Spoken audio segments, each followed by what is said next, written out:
পেলিংয়ে আজ আবার নতুন একটা দিন। চললাম তাই আজ আবার অচেনাকে চিনতে অদেখা গন্তব্যস্থলে। আজকে যাব সিংসর ব্রিজ দেখতে, যেটা এশিয়ার সেকেন্ড হাইয়েস্ট ঝুলন্ত ব্রিজ। সাথে আরও কিছু লোকাল প্লেস আছে যেগুলো দেখব। তো চলো শুরু করা যাক। Good morning. তো আজকে আমরা আবার বেরিয়ে পড়েছি ঘুরতে। আজকে আমরা একটু অন্য দিকটা এসেছি। আমরা এখন দেবদাম ভ্যালি ভিউ পয়েন্টে আছি। আমার অল্প ঠান্ডা লেগে গেছে, আমি বুঝতেই পারছি পুরো।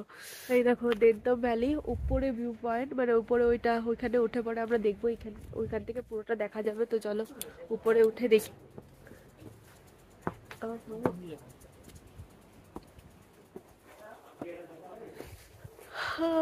ভিউ পয়েন্টটা পৌঁছে গেছি আমরা।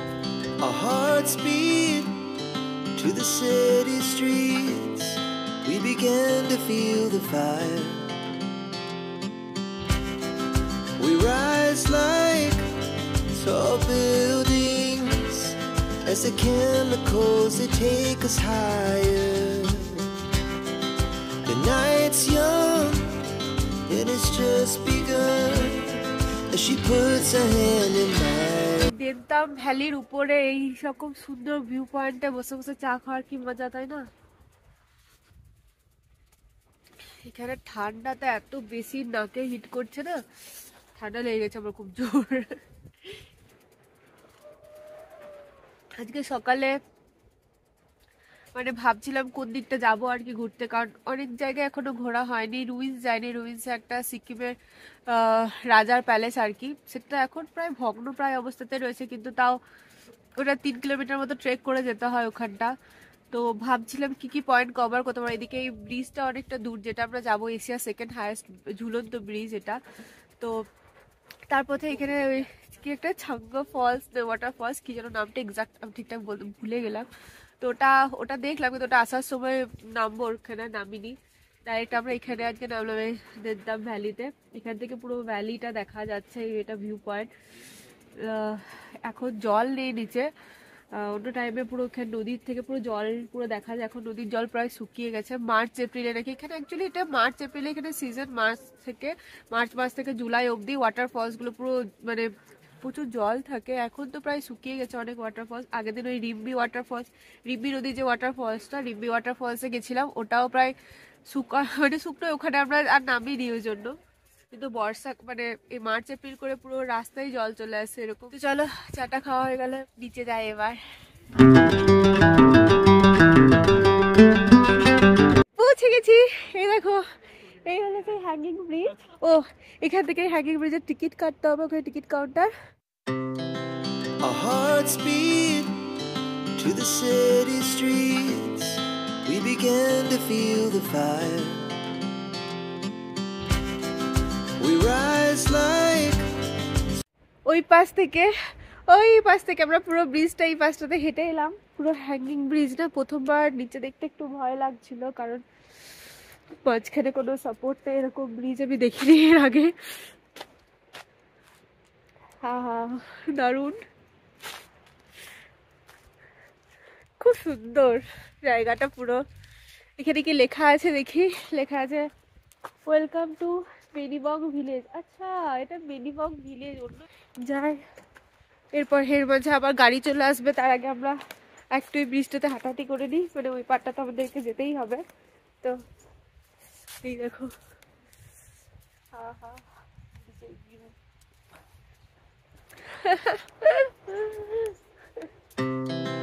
our hearts beat to the city streets, we began to feel the fire. We rise like tall buildings as the chemicals, they take us higher. আমরা ওই দেবদাম ভ্যালি ভিউ পয়েন্ট থেকে যে রিভারটা দেখছিলাম না, এটাই সেই দেবদাম রিভার। তো এটা পুরো জলে ভরে যায়। এখন কনস্ট্রাকশনের কাজ চলছে ওইখানটাতে, কারণ এখন অফ সিজন, এখন মানে এখন জলটা কম থাকে। মার্চ এপ্রিলে জলে পুরো ভরে যায়। তো তার আগে এখন ওখানে কাজ চলছে। আর উপর থেকে যতটা সুন্দর লাগছিল সেইখানটাতে আরো ভালো লাগছে। একটু নিচে নেমে দেখবো। তার আগে আমাদের দাঁড়ানোর কথা ছিল, কিন্তু এতই ভালো লাগলো যে আমরা আসার পথে এখানটাতে একটু দাঁড়ালাম। দেখো কি সুন্দর লাগছে না জায়গাটা, পাহাড়ের নদীগুলো কি সুন্দর হয় না। দারুণ লাগছে জায়গাটা। Our hearts beat to the city streets. We began to feel the fire. We rise like tall buildings as the chemicals, they take us higher. The night's young and it's just begun as she puts her hand in mine. We wanna chase the night, wanna dance to the light, pull the stars from the sky, just two hearts running wild. Never sleep, never stop, as we shout from the top. We're gonna be two hearts running wild. এখন আমরা এলাম পেমেন্সি monastery. এটা এখানকার অনেক পুরনো monastery. আমরা ruins যাওয়ার কথা ছিল, কিন্তু রুইন্সে আজকে ওখানে বন্ধ, ওখানে কি কনস্ট্রাকশনের কাজ চলছে। এই টাইমে অ্যাকচুয়ালি ম্যাক্সিমাম জায়গায় কনস্ট্রাকশনের কাজ চলছে, কারণ এটা অফ সিজন। তো মার্চ এপ্রিলের জন্য প্রিপারেশন নিচ্ছে, সবাই বুঝতেই পারছে। আজকে আমাদের পেলিংয়ের লাস্ট দিন, তাই মনটা একটু খারাপ হয়ে গেছিলো যে আমরা এবার সিকিমের পুরনো রাজধানী রাবডেন্সের রুইন্সে আর যেতে পারলাম না এই ট্রিপে।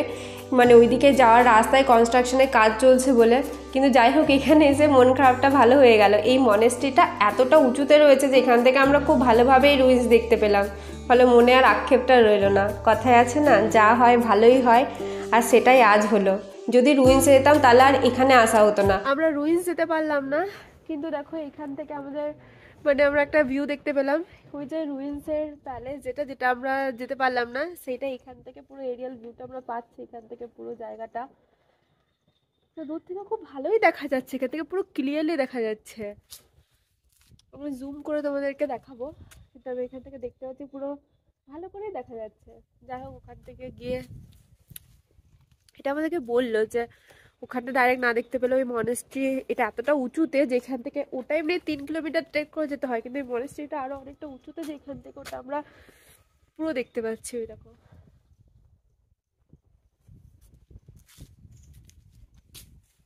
দেখা হয়ে গেল তাহলে। যেহেতু এখানে এসে পরে ড্রাইভারটা বলছে যে মনে হয় বোঝা যাচ্ছে, মানে সকাল দিকে খোলা ছিল না যখন আজ যাচ্ছিলাম আর কি, কিন্তু এখন মনে হয় খুলতে পারে, কারণ এখান থেকেও বললো মনে হচ্ছে খুলেছে। তা একটু বাইরে খোঁজ নিতে গেল, যদি খোলা থাকে তাহলে আমরা যাবো, তাহলে এখান থেকে তো দেখেই নিলাম। পিমিয়াংসে মনেস্ট্রির ব্যাপারে আমি এর আগে কখনো শুনিনি, এখানে এসে জানতে পারলাম যে এটা বহু পুরনো মনেস্ট্রি, 300 বছরের পুরনো। আর পিমিয়াংসের কথার অর্থটাও এখানে এসে জানলাম যে এটার অর্থ হচ্ছে আদর্শ এবং সবচেয়ে সুন্দর পদ্ম।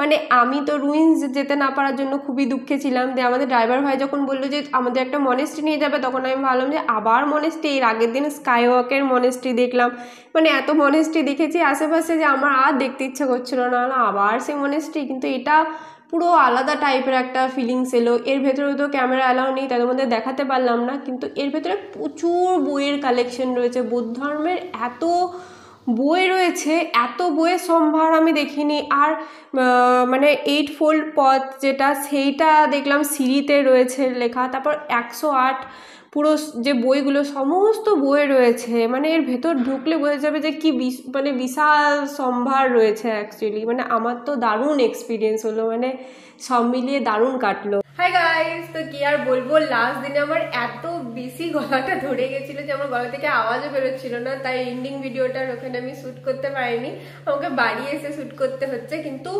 প্রচুর প্রচুর প্রচুর মজা করেছি এই পেলিং সিরিজে আমি। মানে এত ভালো লেগেছে। স্কাইওয়াকে যে ট্রেক করে গেছিলাম না, ওটা আমার জন্য একটা অন্যতম এক্সপিরিয়েন্স। কারণ 1.5 কিলোমিটার যদি আমি বাই কার যেতাম অতটা মজা পেতাম না আর কি। তোমাদেরকেও আমি সাজেস্ট করবো যে তোমরা পারলে ওটা ট্রেক করে যেও, তোমাদের বেশি ভালো লাগবে। আর বলতে গেলে আমরা যেহেতু অফ সিজনে গেছিলাম, সেই জন্য আমার গলার ব্যান্ড বেজে গেছে, এত ঠান্ডা ওখানে। তো যারা রিয়েলি ঠান্ডা এনজয় করো তারাই জানুয়ারি মাসে যেও, আদারওয়াইজ মার্চ এপ্রিল ওটার জন্য আইডিয়াল সিজন। ওই টাইমে যাদের ওয়াটারফলস ভালো লাগে, সেই টাইমে প্রচুর জল থাকে ওয়াটারফলসগুলোতে। আমাদের টাইমে একটু শুকিয়ে ছিল আর কি, কারণ সেটা অফ সিজন। কিন্তু ঠান্ডা এনজয় করতে চাইলে ওই টাইমে যেতে পারো অবশ্যই। আর সত্যি কথা বলতে অফ সিজনে একটু ভিড়টা কম পেয়েছি, নাহলে অন্য টাইমে স্কাইওয়াক আমি যে কটা ভিডিও দেখেছি ওই টাইমে স্কাইওয়াকে বেশ ভালোই ভিড় থাকে, ক্রাউডেড থাকে, কারণ ওখানকার অন্যতম আকর্ষণ, কিন্তু অফ সিজনে গেলে সেইগুলো পাবে না। আর পাহাড়ে গেলে আমরা ভিড়টা তো খুব একটা এক্সপেক্ট করি না, ভালোও লাগে না। তো আমার মনে হয় একটু অফ সিজনে গেলে মজা পাওয়া যায় বেশি আর কি। কিন্তু হ্যাঁ, ঠান্ডাটাও ম্যাটার করে, বাপরে ভীষণ ঠান্ডা। বিকালবেলার পর থেকে তো মানে কি বলো, বেরোনো দুষ্কর ছিল। আর সব থেকে ইম্পর্টেন্ট যেটা, সেটা হলো তোমাদের যদি আমার ভিডিওটা ভালো লাগে তাহলে কিন্তু অবশ্যই অবশ্যই লাইক, শেয়ার এবং সাবস্ক্রাইব করে দিও, ভুলবে না কিন্তু। হ্যাঁ, আর তোমাদের সাথে আমার দেখা হবে পরের ব্লগে। ততদিন অবধি টাটা।